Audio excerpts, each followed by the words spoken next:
you to walk in what you believe.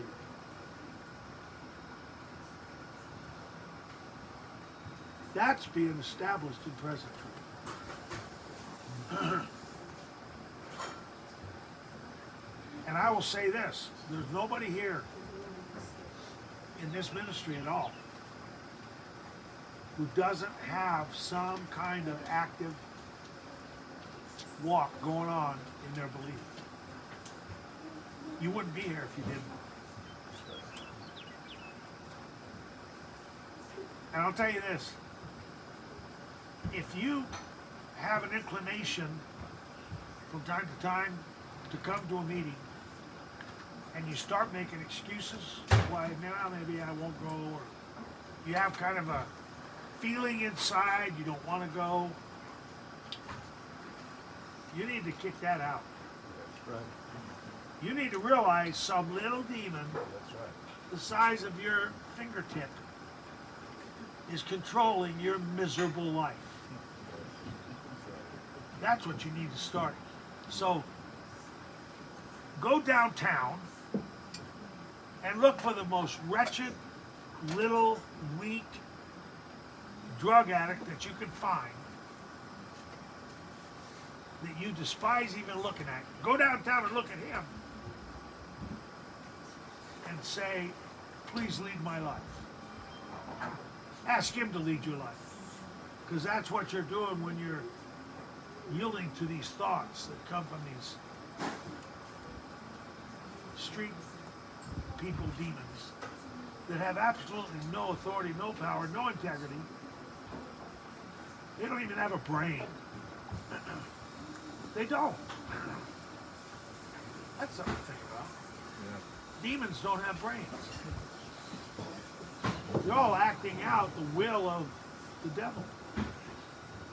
They're without their own integrity. Is that who you want to be? You want to be your own man. Oh, nobody tells me what to do. Oh, really? Have a happy thought in that belief. They said that to Jesus. We're not under anybody's control. We're free. Jesus said, if you know the truth will make you free. And the Pharisee says, we're not bound. We're free. Oh, really? You're under the authority of the Sanhedrin, that much of what they taught was off. And you're under the authority of Rome. You can't walk across the street without an okay from the Roman soldier, but you're free. That's how deceived we do. Oh, I'm free. The 1%er, the Hell's Angels, their whole thing is they're free. Well, not too many of you have had anything to do with them. Joe has. He's been pistol whipped in a bar, almost killed by Hell's Angels. Drug him out, left him in the parking lot half dead. This guy. That's why he looks kind of funny. I had encounters with Hell's Angels. You know, I was dealing with 3 and 4 of them at a time when I was Knievel's bodyguard. And they're the ones that say, oh, nobody tells us what to do. They're 100 absolutely controlled by demons. So the little drug addict on the street that can't get out of his own way are telling these Hell's Angels where to go and what to do and how to do it. They just don't see it. But get them saved? Man, I did a jump in the Bay Area, and my band, the people that were leading worship, was an ex-president of the Hells Angels in the Bay Area. He looked like, you know what Butterbean looks like? Yeah. Boxer. The boxer fighter. Well, this guy was all bald, he was fat.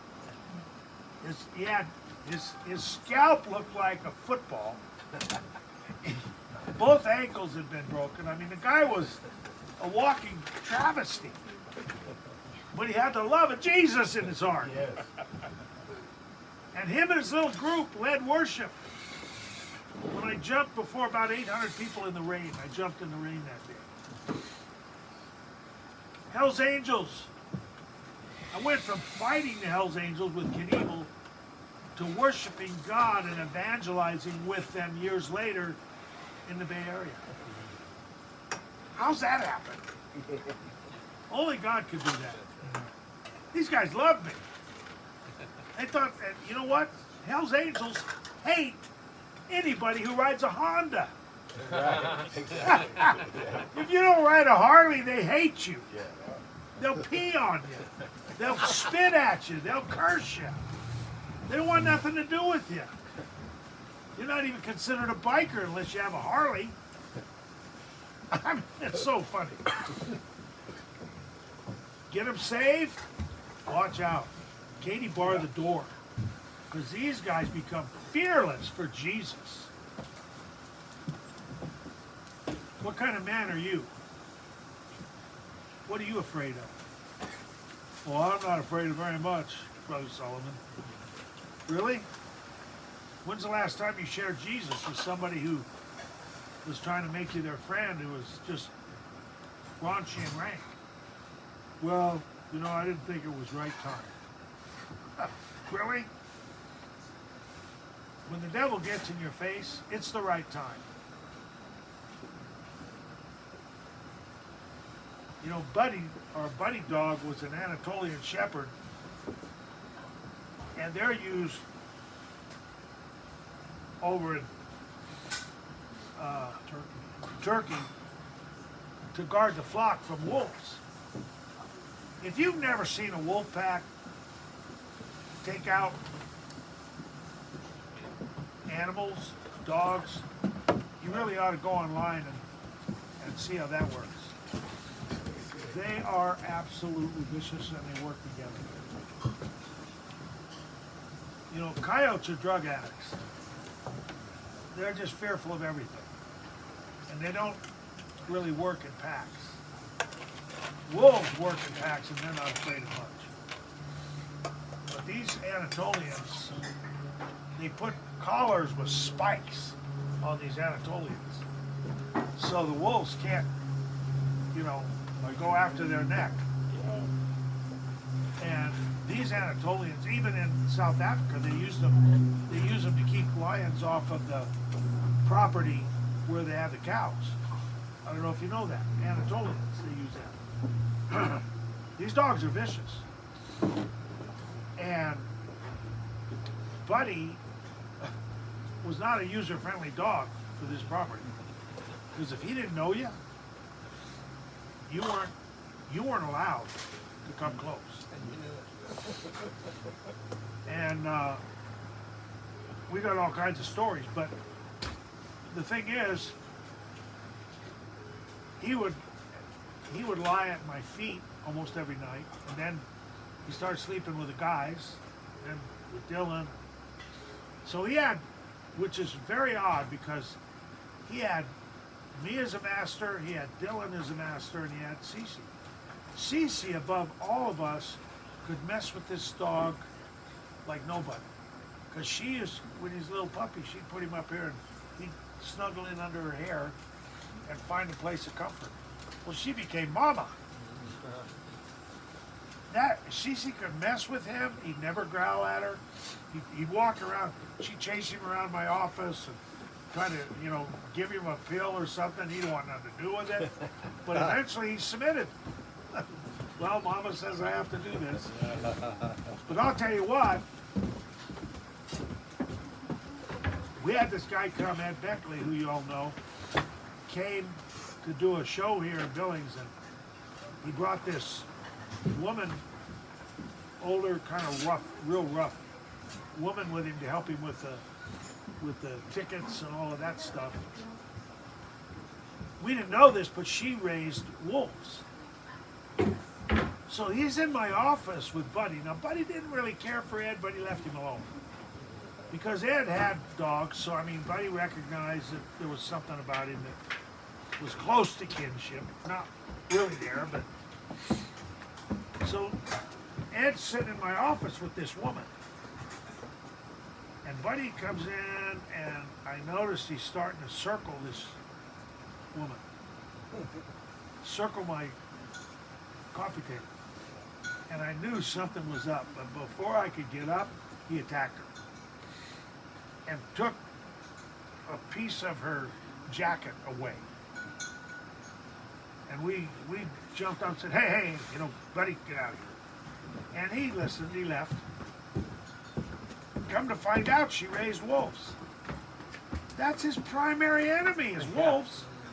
Not a good choice. Well, with me, if you ever see me really get fired up, it's because there's a demon in the room. I do all right with contention, and I don't contend with people, I don't argue, I don't debate doctrine with anybody. You've never heard me do that. But if somebody starts manifesting a demon in my presence, Katie, bar the door, because I'm going after that demon. I don't do well with demons. Demons do not talk to me. And there's been a couple of times when a few demonized people have ended up in my office and start manifesting. My hackle squad. And if you don't know me, you think, man, Gene's going back to the old man. he's getting ready to muck somebody out, But that's not really what's happening. We got to get to the place where we're filled with the Spirit. So we recognize when we're being influenced and our space is being violated by a demon. And you know what? Once you come to that, they won't spend any time around you. That's why we don't follow people. I don't follow people around that don't want to be close. I don't follow them trying to make them close. I know why they're not wanting to be close. I know why they're wanting to leave my presence. I know why that is. So I'm not going to follow them around and try to get their demon to be okay. I'm not doing that. And these are things that are spiritually discerned. Intellectually, from the tree of knowledge, we won't get this. Anyway. That reminds me of